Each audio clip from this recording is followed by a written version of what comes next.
ओरेगारो episode number 8 की शुरुआत में हमें दिखाया जाता है कि हिकिगाया उसी पार्क के अंदर बैठा रहता है एक बेंच के ऊपर और उन्हीं सारी पुरानी चीज़ों को याद कर रहा रहता है। तभी उसके सामने एक गाड़ी रुकती है जिसके अंदर उसकी टीचर बैठी रहती है। तभी उसकी टीचर उसे कार के अंदर बुलाती है। हिकिगाया थोड़ी देर सोचता है लेकिन फिर वो वहाँ पे जाके बैठ जाता है। उसके बाद उसकी टीचर बताती है कि असल में वो अपने घर जा रही थी लेकिन उन्हें रास्ते में हिकिगाया मिल गया। आगे हिकिगाया की टीचर कहती है कि क्या तुम मेरे साथ थोड़ी देर के लिए घूमने चलोगे, तो हिकिगाया मान जाता है और उसके बाद हमें दिखाया जाता है कि हिकिगाया कार के अंदर ही सो जाता है। उसके बाद हिकिगाया की टीचर उसे उठाती हैं और कहती हैं कि हम लोग पहुंच गए। उसके बाद हिकिगाया की टीचर स्मोक करने लगती हैं और वो कहती हैं कि मैं सिर्फ और सिर्फ कूल बनने की कोशिश कर रही हूँ। और हिकिगाया कहता है हाँ आप सच में कूल हैं। आगे हिकिगाया कहता है कि चीज़ें काफ़ी ज़्यादा बुरी चल रही हैं। तो उसकी टीचर पूछती है कि आखिर बुरी चीज़ें हैं क्या। तो फिर हिकिगाया कहता है कि मुझे नहीं पता कि मैं इस चीज़ का जवाब किस तरीके से दूं। तो उसकी टीचर कहती है कि एक बार कोशिश तो करो। देन हिकिगाया कहता है कि सबसे बड़ी प्रॉब्लम है टाइम की कमी। साथ ही साथ तामानावा और इशिकी दोनों ही काफी ज्यादा डरे हुए हैं और वो लोग नहीं चाहते कि वो लोग बने फेलियर का कारण। इसीलिए वो लोग जितना हो सके उतना ज्यादा कोशिश करें कि सभी लोगों के बीच में रिस्पॉन्सिबिलिटी बटे और सभी लोग अपने अपने आइडियाज दें ताकि कोई भी उन्हें ब्लेम ना करे। आगे हिकिगाया कहता है कि किसी को भी लीडर न बनाना जो कि इतना काबिल हो कि सारी की सारी रिस्पॉन्सिबिलिटी को अपने कंधे पे ले सके, ये काफी ज्यादा गलत डिसीजन है और मेरे ख्याल से हम लोग अभी इसी हालात के अंदर हैं। उसके बाद हिकिगाया की टीचर कहती है कि तुम्हारी आंखें सच में काफी ज्यादा तेज हैं और आगे वो कहती है कि तुम नहीं समझ पा रहे कि आखिर लोग क्या फील करते हैं। कई बार लोगों के थॉट उनकी फीलिंग को नहीं दर्शा पाते, इसीलिए वो लोग कई बार ऐसे बेवकूफी भरे डिसीजन भी ले लेते हैं और शायद इसीलिए तुम यूई यूकी तीनों ही गलत कंक्लूजन पे पहुंच गए। इस सुन के हिकिगाया कहता है कि आखिर आप किस बारे में बात कर रही हैं। उसके बाद उसकी टीचर कहती है कि मैं कभी भी इवेंट के बारे में तो बात ही नहीं कर रही थी। आगे वो कहती है कि मेरे ख्याल से यूई और यूकी दोनों की ही एक ही प्रॉब्लम है, जिसका मतलब है कि जो उनकी प्रॉब्लम की वजह है वो भी सेम ही है।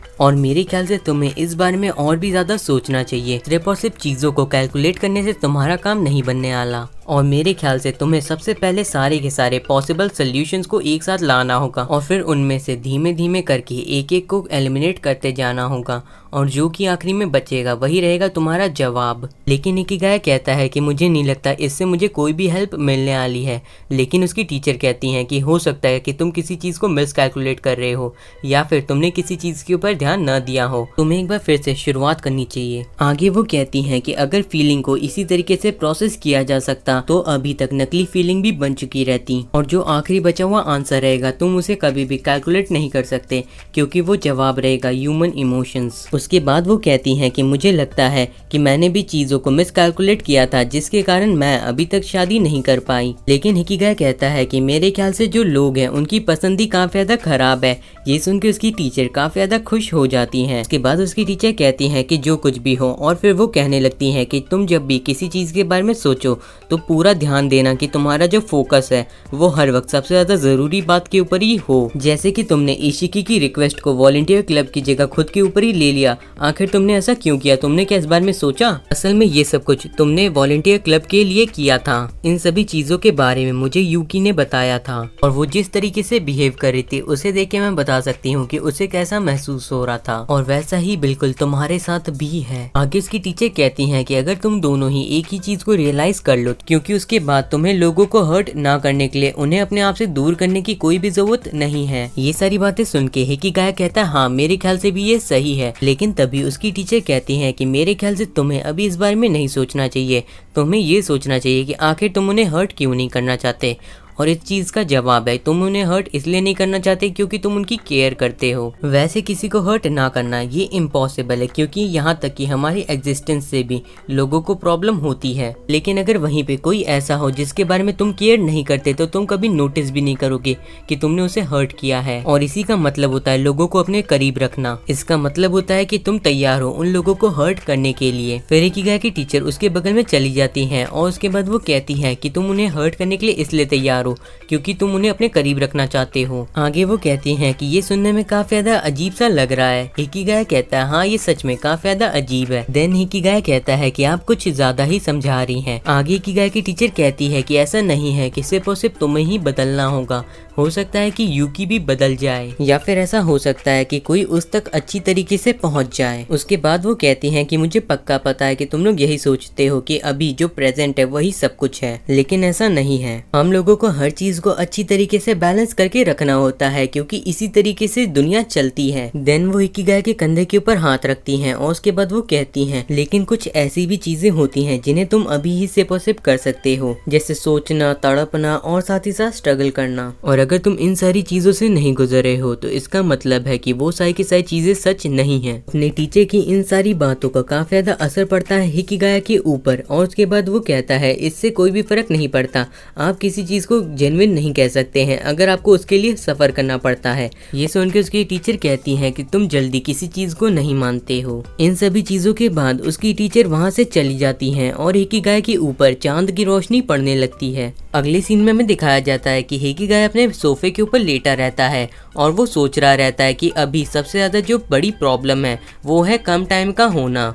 आगे वो सोचने लगता है कि इरोहा की अपनी प्रॉब्लम है और साथ ही साथ उसमें रूमी की भी प्रॉब्लम को ऐड कर दें तो फिर इनका क्या सोल्यूशन हो सकता है। मैं इन तीनों प्रॉब्लम को अकेला ही सॉल्व नहीं कर सकता, क्या मुझे मदद मांगनी चाहिए? आखिर मैं इन सभी चीजों को दूसरे के ऊपर डालने की कोशिश क्यों कर रहा हूँ? और वैसे भी इन सभी चीजों के लिए लोगों के बीच का बॉन्ड बिल्कुल ड्रग्स की तरह होना चाहिए। आज से पहले जो स्टूडेंट काउंसिल इलेक्शन हुआ था उसके अंदर मुझे पता था कि मुझे ये किसके लिए करना है, ये मुझे करना था कोमाची के लिए। मैंने इस चीज को एक एक्सक्यूज की तरह इस्तेमाल किया ताकि मैं चीजों को कर सकूं, लेकिन अभी मेरे पास वैसा कुछ भी नहीं है, लेकिन मुझे कुछ न कुछ तो करना ही होगा। हो सकता है कि आज से पहले मैंने कोई गलती की हो या फिर मैं अभी भी कोई गलती कर रहा हूँ और मैं अब जो कुछ भी करूँगा वो रहेगा उसी जवाब के ऊपर जो कि मैं ढूंढूंगा। आखिर मैं क्यों नहीं चाहता कि यू या यूकी में से कोई भी प्रेसिडेंट बने? मेरा असली रीजन क्या था चीजों को करने का? मैं कुछ चाहता था, आखिर वो क्या था? सीन शिफ्ट होता है, हमें दिखाया जाता है कि हिकिगाया अपने क्लब रूम के अंदर आया रहता है जहाँ पे यूकी और यूई बैठे रहते हैं। यूकी मन में कह रही थी कि मैंने कहा था ना तुमसे कि तुम्हें हमारे सामने आने के लिए, खुद को फोर्स करने की कोई भी जरूरत नहीं है। फिर हिकिगाया कहता है कि मुझे यहाँ पे कुछ करना है और उसके बाद यूई कहती है कि ठीक है तुम यहाँ पे आके बैठ जाओ और हिकिगाया उनके ठीक सामने आके बैठ जाता है। आमतौर पे वो साइड में बैठता था। ये सब कुछ देख के यूई कहती है कि तुम आज काफी ज्यादा बदले हुए से दिख रहे हो और हिकिगाया गहरी सी सांस लेता है और उसके बाद वो कहता है कि मेरी एक रिक्वेस्ट है। ये सुन के यूई काफी ज्यादा खुश हो जाती है कि वो अब इन दोनों से बात करने जा रहा है। उसके बाद हिकिगाया कहता है कि जो क्रिसमस इवेंट था जिसके बारे में इशिकी बात कर रही थी, असल में मैंने उसकी जिम्मेदारी ली है और जो चीजें हैं वो काफी ज्यादा बुरी हो चुकी हैं और इसीलिए अब मुझे तुम लोगों की हेल्प चाहिए। फिर हिकिगाया यूकी की ओर देखता है और कहता है कि मुझे पता है कि तुम क्या कहना चाहती हो। हाँ, मैंने इस चीज को पूरी तरीके से अपने ऊपर ले लिया था, लेकिन मैं ही वो हूँ जिसने उसे प्रेसिडेंट बनाया था और अब उस लड़की को उन चीजों में हिस्सा लेना पड़ रहा है जिन चीजों को उसके लिए बेहतर नहीं किया गया था और अब मैं चाहता हूँ कि मैं उसकी मदद कर पाऊँ। मुझे पता है कि इन सभी प्रॉब्लम्स की जो मेन वजह है वो मैं ही हूँ, लेकिन मैं अभी भी चाहता हूँ कि तुम मेरी मदद करो। लेकिन यूकी कहती है कि तुमने अभी खुद ही कहा कि ये सारी तुम्हारी गलती है, तो तुम्हें ही इन सभी चीजों को अकेले ही ठीक करना चाहिए। ये सुन के हिकिगाया कहता है मुझे माफ करना और इन सभी चीजों के बारे में भूल जाना और फिर हिकिगाया वहाँ से उठ जाता है जाने के लिए। हिकिगाया को जाता हुआ देख के यूई कहती है कि ये सब कुछ गलत है, तुम ही अकेले नहीं थे जिसने ये सब कुछ किया है। हो सकता है कि इस आइडिया को लेके तुम ही आए थे और तुम ही ने इस आइडिया को एग्जीक्यूट किया हो, लेकिन इसका मतलब ये नहीं है कि सारी चीजों को तुम्हारे ऊपर ही ब्लेम किया जाए। और उसके बाद वो यूकी से कहती है कि यूकी तुम गलत कर रही हो, लेकिन हिकिगाया कहने लगता है कि मैं यहाँ पे इन सभी चीजों के बारे में बात करने के लिए नहीं आया था। लेकिन यूकी कहने लगती है कि तुम हम लोग को ऐसा दिखाते थे जैसे कि सब कुछ ठीक है, कुछ भी गलत नहीं है। आगे यूकी कहती है कि अगर तुम दोनों यही चाहते हो तो फिर, तभी हिकिगाया कहता है कि अगर तुम इन चीजों को जोर से नहीं बोल सकती तो फिर इनका कोई भी फायदा नहीं है, क्योंकि वैसे भी कई बार ऐसा होता है कि जो लोग कह रहे रहते हैं तुम उनकी मदद से उनकी भावनाओं का पता नहीं कर पाते।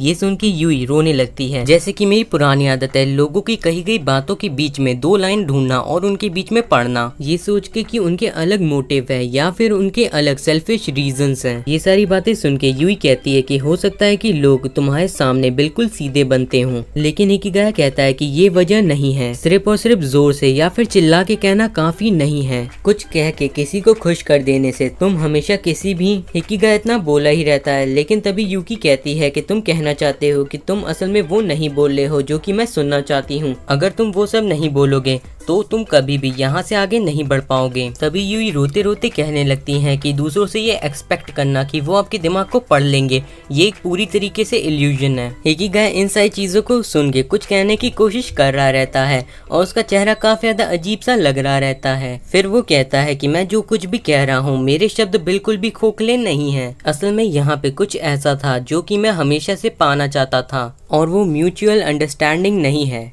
असल में वो है दोस्ती, और साथ ही साथ अलग अलग चीजों को एक्सपीरियंस करना जो कि मैंने आज तक नहीं किया है, और साथ ही साथ दूसरों को जानना। तभी हिकिगाया की आंखों से आंसू आने लगते हैं, और फिर हिकिगाया कहता है कि अगर हो सके तो अपने डिजायर को शेयर करना, साथ ही साथ हो सके तो एक रिलेशनशिप रहना जिसके अंदर आप पूरी तरीके से फ्री हो, और हो सके तो किसी के ऊपर बर्डन बनना, वो भी सिर्फ और सिर्फ अपने एटीट्यूड और बिहेवियर की वजह से। आगे हिकिगाया कहता है कि मुझे पता है कि ये सारी चीजें सवाल से बाहर है, और उसके बाद हिकिगाया बस एक ही चीज कहता है कि मैं चाहता हूँ कुछ असली। हिकिगाया की सारी बातें सुन के यूकी काफी ज्यादा परेशान और हैरान हो जाती है, और तभी यूकी अचानक से क्लब रूम से बाहर दौड़ते हुए चली जाती है और वो उन दोनों को सॉरी कहती है। यूई उसे रोकने की कोशिश करती है लेकिन यूकी नहीं रुकती, और उसके बाद यूई जाके हिकिगाया से कहती है कि क्या तुम्हें नहीं समझ में आ रहा कि जो यूकी है उसे समझ में नहीं आ रहा कि उसे आखिर क्या करना चाहिए। और फिर यूई कहने लगती है कि यहाँ तक कि मुझे भी समझ में नहीं आया,